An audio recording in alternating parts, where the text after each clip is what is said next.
महायुतीच्या सर्व उमेदवारांना घरघोस मतांनी विजय करा, विजय करा, विजय करा. जळगाव मतदारसंघाच्या लोकप्रिय आमदार सरळ राहू या सर्व उमेदवारांना आवाहन करतात. महायुतीच्या सर्व जय राष्ट्रवादी. अरे संदेश भाऊ.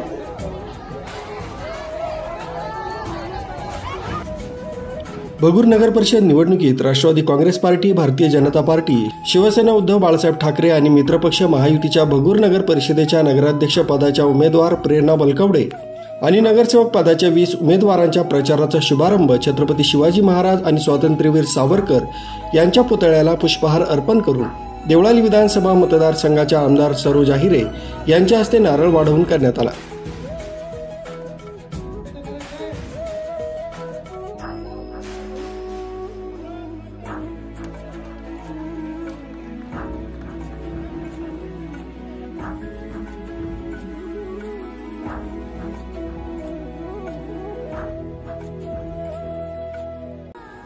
भारतरत्न डॉक्टर बाबासाहेब आंबेडकरांचा.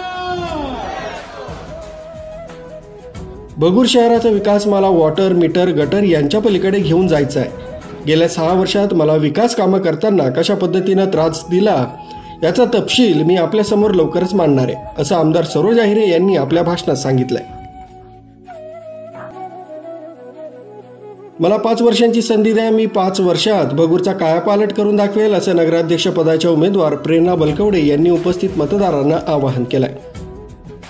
अशा घेऊन 21 जण आम्ही उभे आहोत, म्हणजे 20+1 नगराध्यक्ष. तर आपल्याला सगळ्यांना 20+1 निवडून द्यायचंय. कुठल्याही भूल थापांना 8 दिवस बळी न जाता अशीच ताकद, असाच टेम्पो राहू द्या. तुम्ही सगळे पाठीशी असल्यावर गुलाल उधळायला मात्र आपण याच ठिकाणी असाच जमूया सगळेजण. धन्यवाद. मला 5 वर्ष देऊन बघा, 5 वर्षाची संधी मी सोनं करून दाखवेल, एवढंच तुम्हाला या ठिकाणी वचन देते.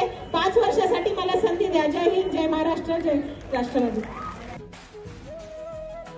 यावेळी माजी खासदार देविदास पिंगळे, भाजपचे गिरीश पालवे, निवृत्ती रिंगळे, मनोहर कोरडे, दीपक बलकवडे, काकासाहेब देशमुख, प्रसाद आडके, गोरख बलकवडे, विशाल बलकवडे, किशोर कुंडलिया, दत्ता चव्हाण, गणेश हानसे, शांताराम शेटे, भारती साळवे, जयश्री देशमुख, धीरज गायकवाड, केतन सोनवणे, आनंद सोनवणे, प्रमोद शेटे, संदीप शेटे यांच्यासह भगूर शहरातील राष्ट्रवादी काँग्रेस पार्टी, भारतीय जनता पार्टी, शिवसेना उद्धव बाळासाहेब ठाकरे आणि मित्रपक्षातील पदाधिकारी, कार्यकर्ते मोठ्या संख्येने उपस्थित होते. प्रचाराचा शुभारंभानंतर महायुतीच्या उमेदवारांच्या प्रचारार्थ भव्य प्रचार रॅली काढण्यात आली. रॅली दरम्यान उमेदवारांनी मतदारांच्या भेटीगाठी घेत महायुतीला मतदान करावं असं आवाहन केलंय.